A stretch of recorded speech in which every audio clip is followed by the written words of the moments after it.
Hi friends, ఒక different స్టైల్లో rice and బాదం గీ రెసిపీ ఎలా చేసుకోవాలో చూసేద్దాం రండి. ఒక కప్పులో 2 టేబుల్ స్పూన్ బాస్మతి రైస్ తీసుకుని 2 టైమ్స్ వాష్ చేసుకుని పక్కన పెట్టుకుని, ఇప్పుడు ఒక 20-25 బాదం తీసుకుని 2 అవర్స్ వేడి నీళ్ళు పోసి ఒక 2 అవర్స్ నానబెట్టుకోవాలి. నానబెట్టుకున్న తర్వాత ఈ బాదంలో 2 అవర్స్ తర్వాత బాదం పొట్టు అంతా తీసుకుని ఫస్ట్ గ్రైండ్ చేసుకోవాలి. ఒక మిక్సీ జార్లో వేసుకుని గ్రైండ్ చేసుకుని పక్కన తీసి పెట్టుకునేసి, ఒక ప్యాన్లో 1/2 లీటర్ ఫుల్ ఫ్యాట్ క్రీమ్ పాలు తీసుకున్నారంటే టేస్ట్గా ఉంటుంది. బాదం పక్కన తీసి పెట్టుకుని ఆల్రెడీ మనం రైస్ నానబెట్టుకున్నాం కదా, ఆ రైస్ని కూడా గ్రైండ్ చేసి పెట్టుకుని పక్కన పెట్టుకుందాము. అదే మిక్సీ జార్లో నేను రైస్ వేసుకుని కొరకొరకుగా గ్రైండ్ చేసి పెట్టుకున్నాను. ఇప్పుడు పాలు బాగా వేడెక్కేటప్పుడు కుంకుమ పువ్వు కొద్దిగా వేసి బాగా కలుపుకోవాలి. ఇప్పుడు రైస్ కూడా వేసి బాగా ఉడకనివ్వాలి.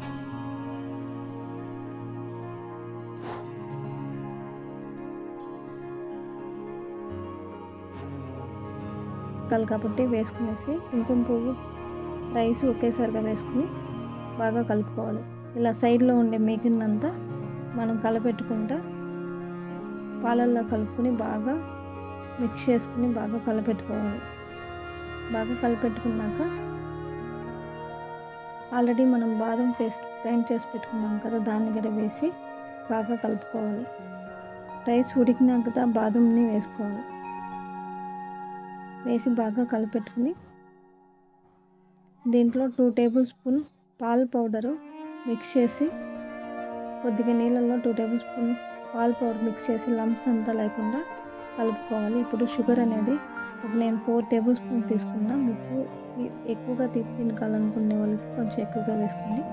ఇప్పుడు నేను చాప్ చేసుకున్న బాదం, కొద్దిగా క్యాష్యూస్ వేసి బాగా కలుపుకున్నాను. ఇంకా పిస్తా ఉంటే కూడా మీరు పిస్తా వేసుకోండి. నా దగ్గర పిస్తా లేకుండా ఉంటే అందుకే వేయలేదు.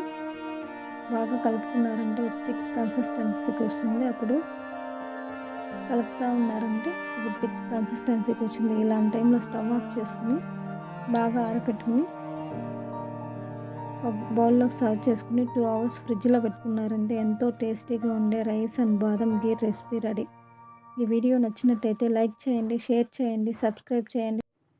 దీనిపైన కొద్దిగా చాప్ చేసుకున్న పిస్తా బాదం గార్నిష్ చేసుకున్నారంటే ఎంతో టేస్టీగా ఉండే బాదం రైస్ గీ రెసిపీ రెడీ.